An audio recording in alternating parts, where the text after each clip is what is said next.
In a world where humans and Taoists coexist, the two sides live together in a chaotic world where monsters coexist with humans. There are beings called Sunin. Their mission is to capture the cruel beings and extremely powerful monsters that cannot live in the human world, to transport them to other worlds like the Sky World, the Taoist world, or even the Underworld. And Sun-in are demigods and demigods, not gods in the strict sense as humans describe them or immortals. One day, one of these beings was flying in the sky on the back of a winged creature.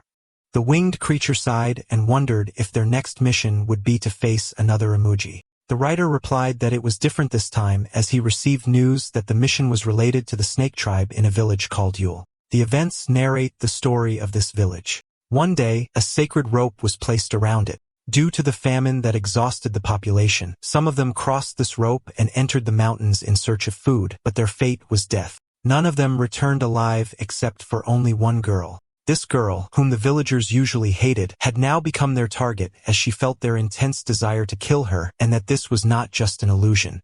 Indeed, a number of villagers gathered around her, and one of the women began to question her, asking her if she was the sister who killed the villagers. The girl replied calmly with a sigh, sarcastically wondering if they had a lot of free time, which angered one of the men who shouted in her face, calling her a murderous yokai.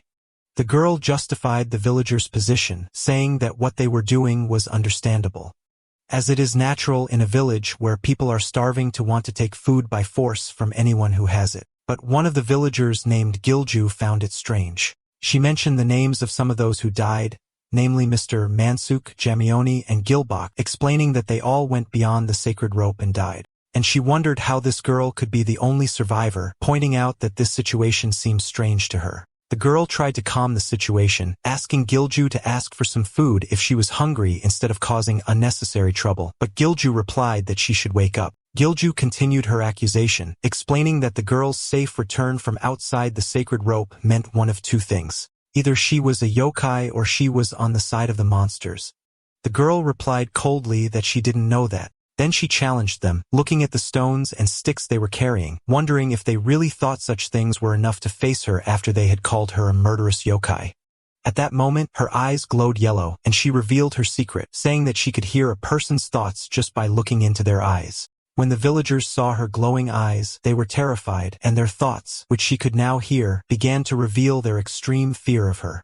They found her gaze frightening and felt a terrible feeling, and they began to wonder if Bari was really a yokai. Bari understood their reaction and realized why they saw her as a monster. Even she herself would not have wanted to meet someone like her. Nevertheless, she challenged them to attack if they were going to. Bari announced that she would not stand idly by and take the blows, and relying on her ability to hear their thoughts, she began to dodge their attacks with amazing ease, as she predicted every move before it happened. She managed to overcome them all and knock them to the ground as they screamed in pain. The villagers' thoughts revealed their shock and old memories as they realized that Bari might be the strongest person in the village, and they remembered how even in their childhood they could not hit her even once, which made one of them regret messing with her. Bari stood in front of one of the villagers lying on the ground who asked her in fear about her true identity. While the thoughts of the others were a mixture of fear and strange admiration, as one of them believed she was indeed a yokai, the girl tried to justify herself, but she couldn't find enough words to explain her situation. Gilju found the scene before her fascinating, and in her thoughts urged for the girl to be finished off. Another person appeared from behind the girl and tried to hit her suddenly with a large rock. The girl managed to avoid the attack at the last moment. The fight continued for a few moments, during which the villager who attacked her called her a sly yokai.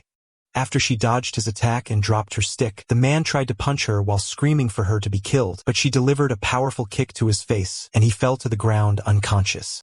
At that moment, she realized that these people were indeed starving. Bari walked away from them while one of them continued to curse her from a distance, calling her a murderous yokai. She walked on, thinking about the miserable situation of the village, seeing the barren fields and people trying to cultivate barren land. She came to the conclusion that the situation had gone too far, and that she had to leave the village as soon as possible before something really bad happened. Despite her strong desire to escape from that miserable village, she could not leave. And the reason for that was her mother, the only shaman in the village. None of the villagers recognized her mother as a real shaman. They just mocked her. And Bari wondered about the value of her job that earned no money at a time when everyone was busy looking for a livelihood. In her house, Bari was pondering her confusion, wondering why she was the only survivor when going to the dangerous mountains, admitting to herself that it was indeed strange. And the problem was that she herself did not know the answer as she was cutting some herbs. She wondered what distinguished her from others. Was it just her ability to read minds, or was the frightening possibility that she might not be human the truth? In the midst of her reverie, she cut her finger with the knife. Her mother rushed to her, terrified at the sight of blood. And although Bari tried to reassure her, the mother insisted that she would be the one to prepare the food and took the knife from her. In an attempt to change the subject and calm her mother, Bari proudly presented a large pheasant she had caught, but the mother's reaction was the opposite of what was expected. She was terrified to realize that her daughter had gone to the mountain again. The mother began to scold her, warning her of the danger of the mountain. But Bari insisted that she was fine and that they had to eat so they wouldn't starve. Their argument was interrupted by an angry shout from outside. As the mother of the boy Bari had fought with earlier had arrived, the boy was embarrassed and asked his mother to ask Bari and her mother to leave the village, but she advised him to wait a little. The mother began to shout, accusing Bari of assaulting her son. Bari replied sarcastically, wondering if her son looked so weak that a girl like her could beat him. Then she began to use her ability to read minds, reading the thoughts of the hungry woman who was planning to get food by force, and asked her directly if she felt hungry, which confused the woman. Bari felt resentful of the villagers who only thought about fighting and taking things by force instead of asking for them nicely. The woman screamed in Bari's face, calling her a yokai, and lunged at Bari to slap her. Bari's mother intervened in an attempt to end the situation and offered the basket of food to the aggressive woman to calm her down, which saddened Bari deeply. The woman accepted the food, but stipulated that Bari must prove she was not a yokai. Bari replied that whoever makes the claim must provide the proof, to which the woman responded that Bari's survival as the only person from the mountain was proof enough. Bari told the boy's mother in a weary tone to leave now that she had taken what she came for, but the mother exploded in anger, ordering her to take her hand away and accusing her of crossing the line. Suddenly, the situation was interrupted by the arrival of a villager shouting, announcing that someone had come from the palace and that they were saved. Whispers spread quickly among the villagers about the arrival of a yokai hunter, while Bari's face showed signs of anxiety upon hearing the news. The villagers' whispers continued about the mysterious newcomer, with one explaining that he was not an ordinary person but belonged to a secret organization in the palace, which surprised the others who were amazed that someone from the palace would come to their remote village, and their shock increased when they heard that the visitor was only one person. While one of the villagers was guiding him on his way, calling him Your Highness, Bari watched the handsome man approach them. And at that moment, the first thing that crossed Bari's mind was that this person might not be human. The woman who had been accusing Bari earlier did not hesitate and pushed her towards the hunter, shouting that this girl was the yokai. The hunter looked at Bari and asked her, confirming her identity, while thinking to himself how everyone could call her a monster when she looked like an ordinary human. At that moment, Bari's eyes glowed yellow, and the hunter immediately realized that she had read his thoughts and asked her loudly if she was a mind reader. Bari was shocked by his question and responded with a counter-question asking if he was human. The hunter was confused, as were the villagers. Then inaudibly to the others, he sent a thought into Bari's mind suggesting that they both had secrets and that they should overlook the matter for now. Bari realized in a state of shock that he knew about her ability and had deliberately communicated with her, which increased her suspicions about his true nature. After that, the hunter pretended to be ignorant in front of the villagers, asking them why they were angry and what the word mind reader meant. When a villager asked him if Bari was a monster or not, the hunter declared with absolute certainty that she was human, which shocked the villagers who remained skeptical of his words and shocked Bari herself, who couldn't believe she wasn't a monster.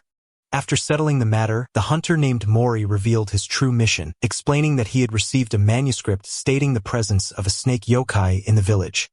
He then asked the villagers if any of them had caught or eaten a strangely shaped snake or noticed someone suddenly acting like a snake. One of the villagers nervously admitted that there was a person who fit this description. The scene shifted to the village mayor's headquarters, where the mayor, Yunwa's father, confronted the hunter Mory angrily, asking why he had come. Mory introduced himself as a yokai hunter and presented a royal decree. And after the villager whispered to the mayor that the visitor was from the palace, the mayor's tone immediately changed, and he invited him in. The mayor asked why Mory wanted to see his son, trying to prevent him by arguing that his son was very ill and that his illness might be contagious. But Mory completely ignored his warnings and headed towards the son's room, indifferent to the mayor's desperate attempts to stop him from opening the door. When Mory opened the door, he found the mayor's wife inside, hugging her son, Eun-woo, who was shivering and in pain. His mother asked him why he was there and begged him to come back with her to be covered and warm. But Eun-woo held on to her tightly, crying out in hunger, demanding her breast in a childish way that shocked his mother, who wondered in confusion how he could be hungry. Eun-woo noticed Mory at the door and wondered who that man was. Mory and everyone else were stunned when they saw Eun-woo's tongue move like a snake. Mory ordered everyone to leave except for the young master. The mayor protested angrily, refusing to trust a stranger and leave his home. Mory replied calmly, pointing out that his son had changed a lot, which left the mayor speechless. Mory promised that he would return the son to his original state and repeated his request to leave, but Eun-woo screamed, refusing to let his mother go. The mayor asked desperately if his son would really return to normal, to which Mory replied in the affirmative, then added that they would know for sure after he tried. The mayor was convinced and decided to leave with his wife and the others, dragging his wife whose son was begging her not to go and telling her he was hungry. The mayor pushed everyone out and ordered them to stay away, and the door was closed on Eun-woo's screams. Bari was about to leave too, but Mory grabbed her arm and told her she had to stay, which surprised her and made her wonder why. Mory ordered her to close the door tightly so that no one could enter. Bari complied, muttering resentfully, sarcastically wondering if she had become his subordinate. From inside the room, Eun-woo's frightened voice rose, calling for his mother and saying that Mory was scary. Mory confronted him while the boy, bound in chains, screamed that he didn't like him and was trying to escape through the window. Mory replied coldly that he didn't like him either, then asked him dismissively, "And what now?" before delivering a powerful blow that knocked him unconscious. Bari gasped in shock at the scene and screamed at him, asking if he was crazy and what he was doing. Mory simply replied that he had knocked him out. Bari couldn't comprehend it and asked him if he had made everyone leave just to do that, to which Mory snapped at her to stop talking nonsense. Mory knelt beside the unconscious Eun-woo and asked Bari to use Jujusa to take a look. Bari was puzzled by the word and asked him to speak a language she could understand. Mory revealed that Bari was a Tashimtangja and ordered her to read the boy's memories. Bari replied in confusion that she couldn't do something like that and that she had never heard the term Tashimtangja before. Mory explained that humans call this ability telepathy. At that moment, Bari's eyes glowed yellow, and Mory confronted her angrily, telling her that she should have asked for permission first before using her ability on him. Was surprised by his knowledge and asked him how he realized it and if he could see something. Then Mory extended his finger and touched her forehead, saying here, where a glowing golden mark appeared. Mory, his eyes glowing blue, revealed that every time Bari used her ability, he could see the Tashimtangja mark appear on her forehead. After she was stunned by this revelation, Mory urged her to try and use Jujusa on the boy. Bari screamed in desperation, insisting that she had told him she couldn't read memories, and she began to remember the first time it happened. One night in her childhood, her mother was caressing her as she slept and playfully asked her what she was dreaming about. At that moment, when her mother's skin touched her head, her mother's memories suddenly flowed into her. Bari saw in those memories someone telling her mother whose name was Song that she had to raise this child, and that she would be his mother from now on. Little Bari trembled in her bed as she processed what she had seen, and asked her mother in shock if she had picked her up from somewhere. From that day on, Bari realized that her mother had not given birth to her. Mory interrupted her reverie by asking if she had remembered something.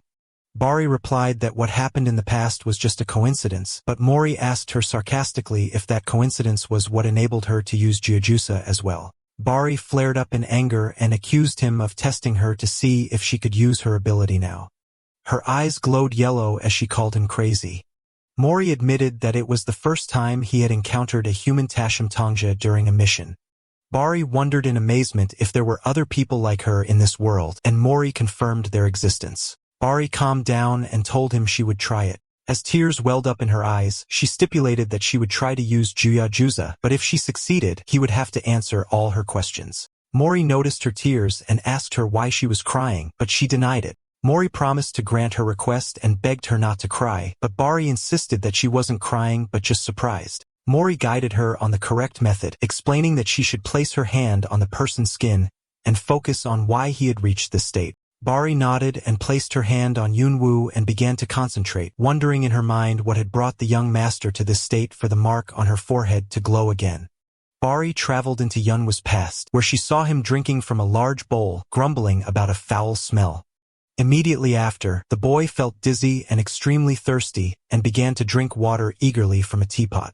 His eyes turned red as he screamed for more water to the point that he moved to the well to drink directly from it. In her vision, Bari saw a maid screaming in terror. As Unwoo attacked her to take the bucket from her, the maid asked him worriedly if he was okay, but he shouted at her to get away. At that moment, Yunwoo smelled the same foul odor of the medicine that was emanating from a hut near the well. The scene then shifted to the hut where two servants were talking in disgust about the smell coming from jars full of live snakes, and they found it disgusting. Bari heard one of them say that the young master Yunwoo's condition had worsened a lot, which made Yunwoo in the vision wonder and fear if what he was eating was a snake. His suspicion led him to the place where the jars were stored, and when he opened one of them, he was shocked to see the snakes inside. Yunwoo looked around to discover that the place was filled with jars, and he realized that they were all prepared for him and that this was the medicine he had been drinking. Overcome with terror and guilt, he wondered in his mind, addressing his father, what he had been feeding him. In a state of despair, one of the jars fell from his hands, accidentally setting the storeroom on fire, and he saw among the flames the remains of a giant snake's body. The servants quickly rushed to the scene of the accident, and when they found Yunwoo amidst the fire, they started calling for help and trying to put out the fire. As for Yunwoo, he was engrossed in the thought that his father had committed this horrific act just to save him, and that all this was because he himself was still alive. The vision shifted to another scene where Unwoo appeared to be in a coma-like state, while the spirit of the snake appeared before him. Unwoo apologized to the snake spirit and offered it his frail body, telling it to take it if that was what it wanted. The spirit seemed to ask if he was serious, then it let out a terrifying roar. Then the snake spirit entered Yunwoo's body. Suddenly, vision was cut off and Bari fell back. Exhausted, Mory caught her and asked her if she was okay. Bari, in a state of shock, told him that the young master had offered his body to the snake spirit because he felt very sorry for it. Mory was surprised to learn that Yunwoo had voluntarily sacrificed himself, so Bari asked him anxiously if this meant that the young master was dead. In response to Bari's question, Mory replied that they would find out soon. Then he drew a short whip-like weapon and called out to Naya. A thin white thread emerged from his weapon, moving like a snake, which puzzled Bari, who wondered if it was a thread or a real snake. The thread lunged at the unconscious Yunwoo's body and bit him, making the boy scream in pain. Mory ordered the entity occupying Yunwoo's body to come out, demanding that it break its bonds and return to where it truly belongs. A blue and black force began to violently exit the boy's body, materializing as a dark spirit screaming as it was pulled out. Mory struck the spirit with his glowing weapon, and it screamed again before being pulled towards his weapon. After he had removed the spirit, the white thread that Mory called Nyan returned, and he praised it for its good work. Bari watched the scene in amazement, wondering about Mory's true nature, whether he was a soul reaper or something of that sort. Mory ordered Naeon to leave the young master, so the white thread withdrew, and Yunwoo slowly began to regain consciousness.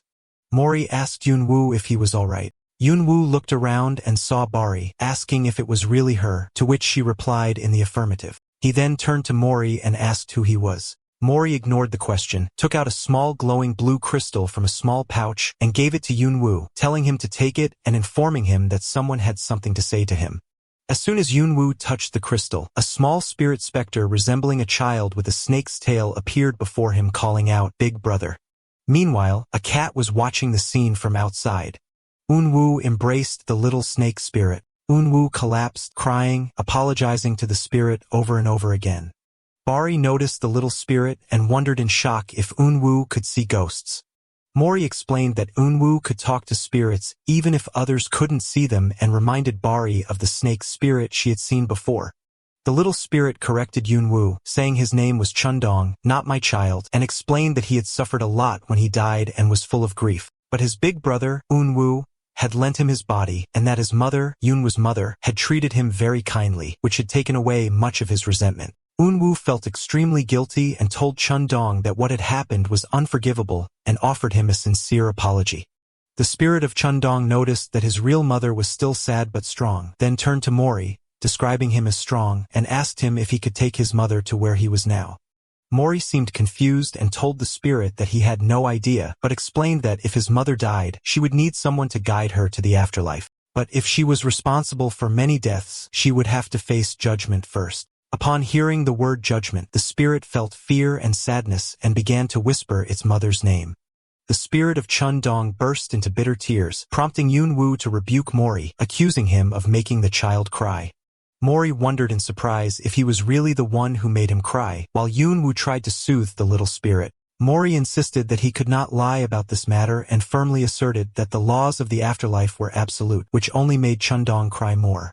In the end, Mory gave in to frustration and promised the spirit that he would do what he could for its mother, begging it to stop crying. The spirit immediately stopped crying and asked Mory if he really meant what he said, and he assured it that he would do his best. Although he didn't know if it would change anything, the little spirit thanked him and hugged him warmly. So Mory corrected it, saying that it should call him brother, not sir. This conversation sparked Mory's curiosity, who asked Chun Dong if he was older than he looked, surprised by his calling Yun Woo big brother. The little spirit was confused by the question and admitted that it didn't understand any of this. The spirit felt exhausted and decided to leave, saying good night, but Mory stopped it before it disappeared. The spirit returned to the blue crystal in Yunwoo's hand, and Mory commented that this creature had lived for at least 20 or 30 years. Bari deduced from his words that if the spirit was that old, then Mory himself must have lived for at least a century. Mory asked her why she was so curious, and she denied having any particular interest. But she justified it by saying that her mother was a shaman, which gave her a keen sense for these things. Then Bari surprised Mory with a direct question, telling him that he was a psychopomp, a guide for spirits, wasn't he, which surprised him. Mory laughed at her conclusion, while Bari thought to herself that it was better, he didn't know how she had reached it. Mory mocked her, saying he thought she wasn't curious about him, but now she seemed very interested. Yun Woo enthusiastically joined the conversation, declaring that he was also curious, so Bari had to admit that she had a little curiosity. Mory smiled and told her that ignorance is bliss sometimes. At that moment, Bari tried to read his thoughts, and the glowing mark appeared on her forehead. So Mory scolded her, telling her to stop. Bari was annoyed that he could detect her attempts and decided that if he wasn't willing to talk, she would take a look herself. Mory warned her again, saying that he was telling her this for her own good. His eyes glowed red as he explained to her that the usual procedure was to erase the memories of any human who discovered his true nature. To prove his point, he took out a golden talisman and ordered her to forget, explaining that this talisman could devour every memory she had of him.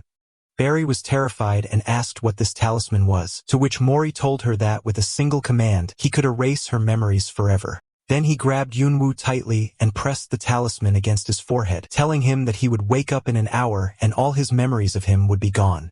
Bari was so scared that she screamed, insisting that she was no longer curious at all and that she was so scared she couldn't breathe. Mory put away the charm and approached Bari, suggesting that if her curiosity was that strong, she should become his companion, and then he would tell her everything about himself. Bari understood from the word companion that she would be his subordinate. Bari immediately rejected the idea, sarcastically wondering if he was crazy to think she would go out hunting yokai, insisting that she wouldn't last a single day in that line of work. Mory explained that he would be the one to deal with the yokai and that her role would be different. Bari quickly changed the subject, reminding him of his earlier promise to tell her about other mind readers and her ability to see the past, demanding that he talk about it. Mory seemed hesitant as he noticed someone outside. He moved quickly to leave, but Bari stopped him and insisted that he couldn't break his promise, explaining that this matter was very important to her because she had lived her whole life believing she was a monster.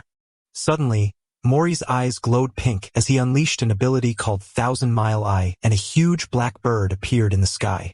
Mory leaped behind the bird and began moving quickly towards it. Bari followed him, screaming and demanding that he wait, and shouted at him that he couldn't escape like this and must keep his promise. Mory continued to move away, which angered Bari, who called him a fool. Then Mory called out to a blue cat named Muromi, which began to transform into a huge flying creature. Bari was surprised by the scene, then fell to the ground in shock, looking up at the sky and wondering what that giant bird was. Meanwhile, Mory was soaring through the sky on the back of a winged dragon-like creature named Muromi. Mory chased a huge flying yokai. Mory shouted, demanding that the yokai stop, and the two clashed in the air. Mory felt the space was too tight for a fight. Mory grumbled about the situation, telling him that the yokai was of the Orya type. So Mory decided he would go and finish it himself. Mory leaped into the air using his snake-like weapon and approached the flying yokai, who was surprised that Mory could get so close to it so quickly. Mory launched a snake-shaped attack at it, which moved at an insane speed. The snake-like whip wrapped around the yokai's feathered tail. The whip tore out the yokai's feathers, and it screamed in agony. The defeated yokai fell from the sky, leaving only a few feathers behind. Mory moved quickly and landed on the yokai, then pointed his weapon at the yokai's neck as the yokai trembled in fear. Mory asked it for its identity, and the yokai looked at Mory's weapon, which was burning with a yellow flame, and wondered in shock if this was the snake-binding rope. Mory continued his confrontation with the flying yokai, who trembled in fear at the sight of Mory's glowing yellow flamed weapon. Mory asked him how he knew about it. The yokai burst into hysterical laughter, confirming that he knew him well. The yokai wondered in shock if this was the snake-binding rope. The yokai explained that this weapon was the snake-binding rope, a sacred rope tied to the spirit of a snake. He continued, pointing to the spirit riding on top of another spirit. Before turning to Mory and asking if he was the spirit lion, the yokai enthusiastically confirmed that the one before him was indeed the spirit lion. Mory looked confused, wondering to himself about the identity of this strange creature. The yokai challenged him, asking what he would do now that he knew his identity. But suddenly, the yokai's demeanor changed completely, and he began to cheer enthusiastically for the spirit lion, expressing his deep love for him. Then Mory struck him angrily, wondering about his identity, and why he was spying on the spirit lion, which made Mory think to himself that this creature was crazy. The yokai introduced himself as Bia from the bird tribe, then told Mory, whom he addressed as Master Lion, that he was not the one he was looking for and revealed to him that his real target was the Manhwa Temple. Mory stood silently, repeating the temple's name in confusion. Meanwhile, Bari was lost in the painful memories of her childhood. She remembered how her grandmother always defended her and chased away the women who made her cry.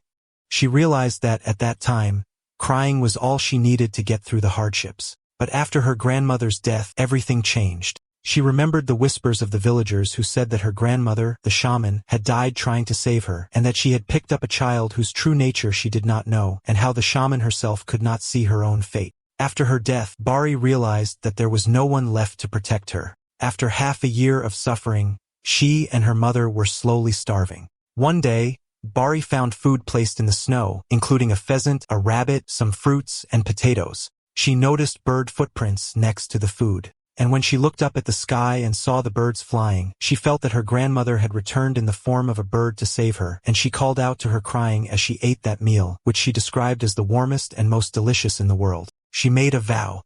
She promised herself that she would never cry again, even if she had to gather fallen tree branches instead of chopping wood, and that she would survive no matter what it took. But she felt that day that all this determination had become meaningless. After she had cried so many times, as she was walking back at sunset, she was thinking that she had discovered the existence of another mind reader besides herself in this world. Bari was walking, thinking about Mory's promise that he would answer all her questions if she used her ability to see the past. In the meantime, Bari returned home thinking that it would be better if Mory never came back, so she could eat all the food the lady had given them herself. Bari was surprised by Mory's sudden appearance in front of her, asking why she was late in returning.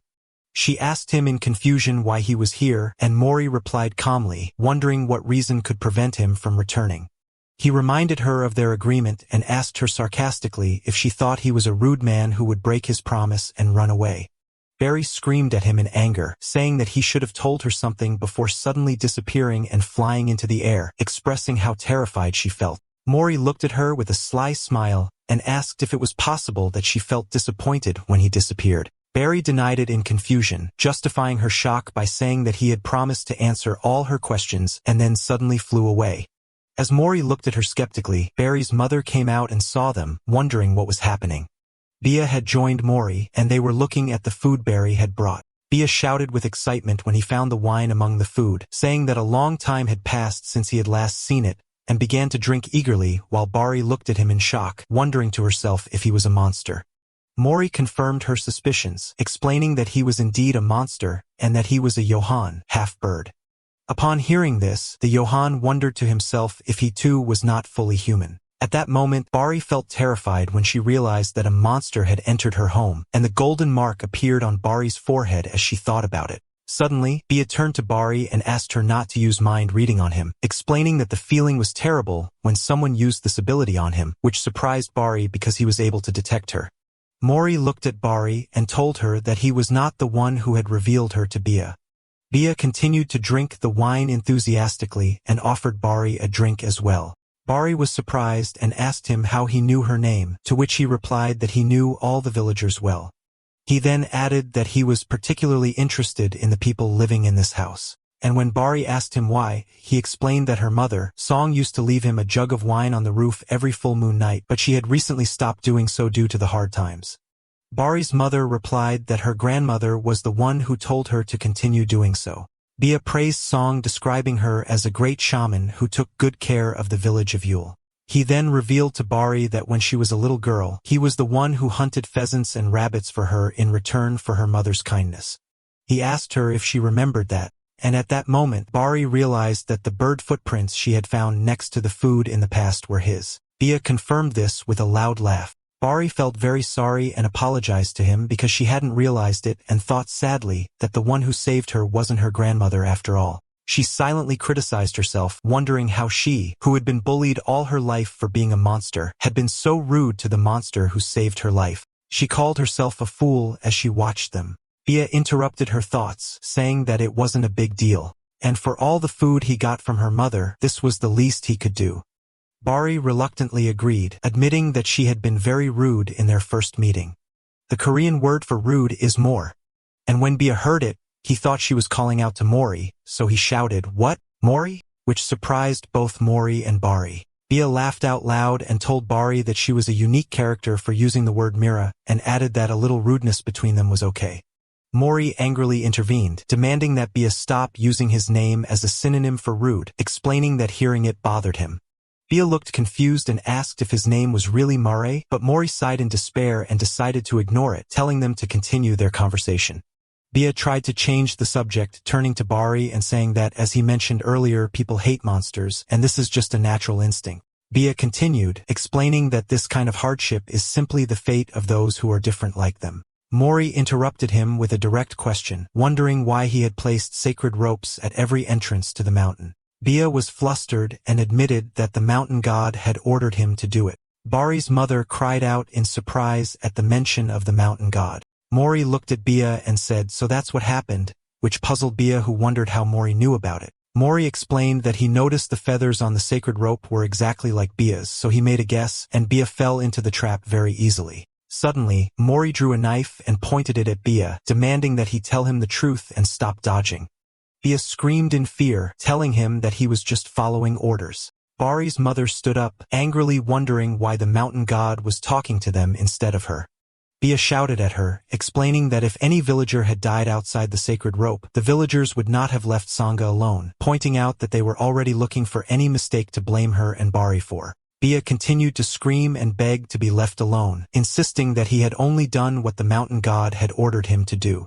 Bari's mother calmly asked him why he hadn't at least told her about it, to which Bia replied that he himself didn't know the details, and that he wanted to ask the mountain god why he had been given this annoying task.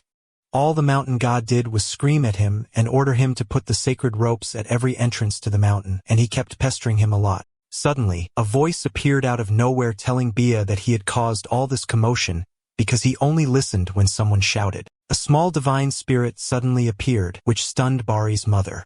Mory asked the spirit if she was the divine spirit, to which she responded with a counter-question, asking if he had never seen a cute divine spirit like her before. The spirit examined Mory and his spirit companion, Muromi, and expressed her admiration for Muromi, describing him as a magnificent black ghost dragon.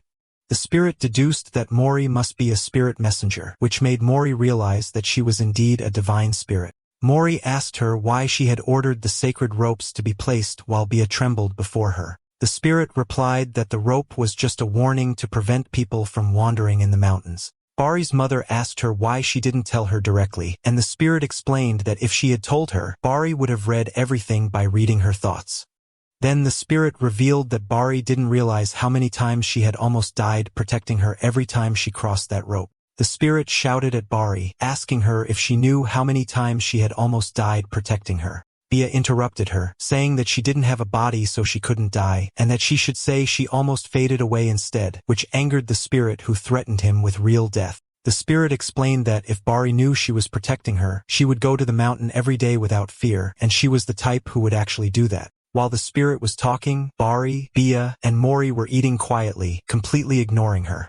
Bari paid no attention to the divine spirit and asked her sarcastically if she was talking bad about her again. The spirit told Bari that her intuition was very sharp and that because of her damned ability to read minds, she couldn't even tell her mother anything. The spirit continued to think that if the situation continued like this, she would be punished by the gods for leaking heavenly secrets and wished that Bari would get married soon to get rid of this problem. Meanwhile, Bari was asking Mory why the spirit had asked them to hang the sacred rope in the first place. Mory replied that the spirit meant for the rope to be a warning, but it was more like she was saying, "I crossed the rope and had to protect you, and I almost died or almost faded away." Bari was shocked to realize that the reason for her survival all this time was that the spirit had been protecting her. She felt extremely grateful and thanked the divine spirit. Then she bowed to her, apologizing for not realizing it, and thanked her again for saving her while the spirit looked at her in silence. After a few moments, Mory told her that she was bowing in the wrong direction. Bari looked around in confusion, but the spirit sighed and told her to forget it and that there was no need to thank her. Then Bia interrupted, pointing out that they had eaten enough and asked him if it was time to go and catch manants. Bia was surprised at the idea of going in the middle of the night. The spirit shouted at Bia, saying that this was no time for criticism as people were dying and he was still eating and threatened to slap him if he didn't move. Mory agreed to go and asked Bari and her mother to stay at home because it was dangerous. Then he created an energy barrier around the house to protect them from stray spirits. But as an additional precaution, he took off his earring, which was a small crystal, and gave it to Bari. He told her that if anything happened, she should hold the crystal tightly and pray for protection, imagining a circular shield surrounding her. He added that with her ability to see the past, it should be easy for her. As he was walking away, he told her that she could only use it once, only in case of real danger. The spirit called out to him to hurry, so Mory set off to catch up with her, leaving Bari standing in confusion. Bari wondered to herself why he had given her the shield instead of taking it himself since he was the one going to hunt the monsters. As she contemplated the crystal in her hand, she looked at Mory's earring and thought that it looked familiar in some way. Elsewhere, deep in the dark mountains, a mysterious entity was receiving a message from its crows. The entity realized that the spirit messenger was on its way and decided to give it a fitting welcome. From within a dark cave, the entity revealed its form and a huge snake coiled around it, believing that what it would offer would be more than enough to convey its feelings. Deep inside the cave, the bodies of the missing villagers lay on the ground, groaning in pain. On their way to the mountain, the spirit, Bia, and Mory were flying in the sky. Mory asked Bia why the villagers called Bari a monster, and if they could sense her ability to read minds. Bia laughed and explained that Bari had possessed this ability since she was an infant. He added that after living with her for a long time, even ordinary people could sense something strange about her. Mory thought about it, concluding that she had always possessed this ability, and that was why he felt strange about her. The spirit explained that the human mind readers she had seen in the world of the wise were all elderly. The spirit explained that humans born with the ability to read minds usually lose it at an early age. After about 3 years, the ability disappears. The spirit shouted angrily that if Bari were like them, she wouldn't have suffered so much, and that she was a unique case. Mory confirmed this, while Bia added with a laugh that Song herself had a hard time when Bari was little. Song and her grandmother remembered how they used to look at baby Bari with surprise, describing her as a strange child. The divine spirit continued, pointing out that it was natural for people to find it difficult to deal with Bari, as she was a special girl who had lived for 19 years in a small mountain village like this. Suddenly, Miromi shouted forward, noticing a pale mass on the horizon. The spirit immediately recognized it, telling them it was and urging them to hurry. As they approached, Mory was disgusted by a foul smell emanating from the place. The spirit explained that this was the wife of the mountain god, Manhwa, and that she was once a beautiful snake spirit. Mory wondered if she was the one killing people and how she could move while being trapped inside a barrier. The spirit confirmed that someone had imprisoned her within that barrier and shouted angrily that she had told Mangansa 100 times to do something about his wife, but he always claimed he couldn't catch her. The spirit expressed her sarcasm at the situation. As soon as the spirit messenger Mory arrived, she was suddenly captured. Mory deduced that Manhwa had brought her here himself, saving them the trouble of searching for him, but Bia noticed that it had been done in a hurry. Bia explained his conclusion, pointing out that Manhwa had tried to cram his wife into the cave and seal it with a barrier, but her body was too large to enter completely, so half of it remained outside. Mory wondered worriedly if they could even get close to that thing. She noticed that the barrier was physical, which meant it blocked physical beings and attacks, not just ghosts. Mory decided that if the barrier was physical, they could simply break it by force, pointing out that it looked flimsy enough. Mory prepared to attack, calling out to his companion, Moromi. The black dragon swooped down and grabbed Mory, carrying him high into the sky. Mory plunged from above towards the barrier, his weapon burning with a thick orange flame, determined to test its resilience. He struck the barrier with immense force, creating a fiery explosion, then struck it again with even greater force. As he prepared to deliver the third blow, a voice rang out screaming for him to stop, and a new energy barrier suddenly appeared to block his attack. Someone appeared out of nowhere, and Mory commented that he had finally decided to show himself. It was the mountain god, Manhwa. Alright, that's the end of the story. Thanks for watching. See you in the next one.